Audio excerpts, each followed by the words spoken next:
दोस्तों, आज से पहले आपने बहुत सी मोटिवेशनल वीडियो देखी होगी, बहुत सी मोटिवेशन स्टोरियां सुनी होगी, लेकिन इस इंसान की स्टोरी सुनने के बाद ये वीडियो मोटिवेशन के साथ साथ आपके रोंगटे खड़े करने वाला है। जिन्होंने अपने बुलंद हौसलों की बदौलत महज एक छेनी और हथौड़ी से पूरे पहाड़ को काटकर रास्ता बना दिया।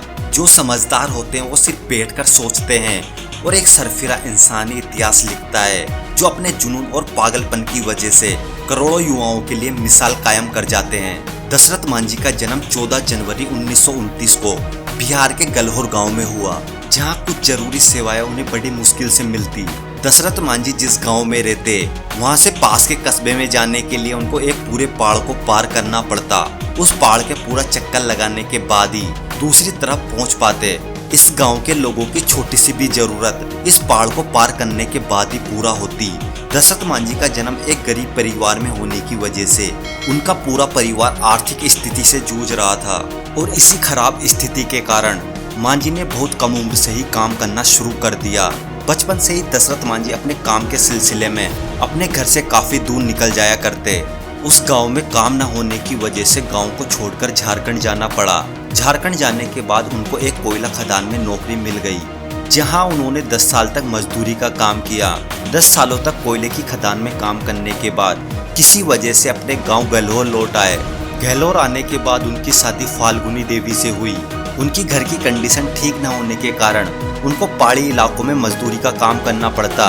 एक दिन जब दशरथ मांझी पहाड़ी इलाकों में अपना काम कर रहे थे और हर दिन की तरह उनकी पत्नी दोपहर का खाना देने जा रही थी, तभी दुर्भाग्यवश अचानक पैर फिसलने के कारण वह एक पहाड़ी दर्रे में जा गिरी और तत्काल इलाज न मिलने के कारण उनकी वहीं मौत हो गई।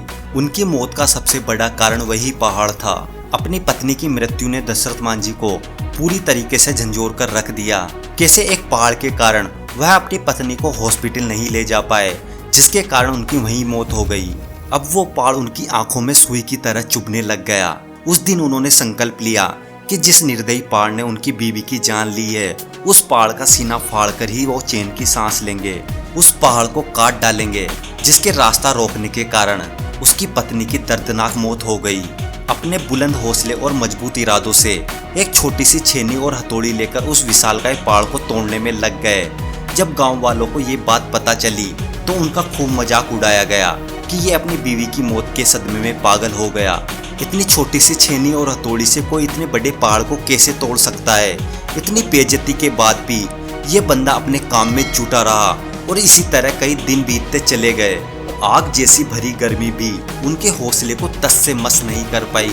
जो आग उनके अंदर जल रही थी, वो आग उस गर्मी से कहीं गुना ज्यादा थी। 22 साल तक 18 घंटे उस पहाड़ को काटने में लगा दिए।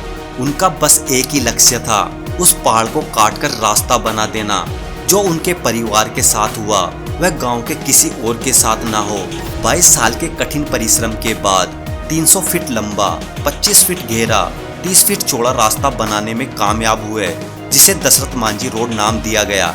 दशरथ मांझी रोड बनने के बाद अन्नी से वजीरगंज की दूरी मात्र 15 किलोमीटर की रह गई, जो पहले पहाड़ के चक्कर लगाकर जाने के बाद 80 किलोमीटर की दूरी मात्र 3 किलोमीटर की रह गई।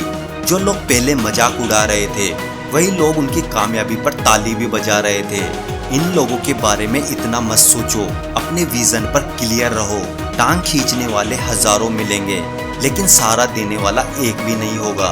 जब सक्सेस का तमाचा पड़ता है ना, तो अच्छे अच्छे लोगों के मुंह चुप हो जाते हैं। दशरथ मांझी हमेशा कहा करते थे कि हमें कभी भी भगवान के भरोसे नहीं बैठना चाहिए, क्या पता भगवान हमारे भरोसे बैठा हो।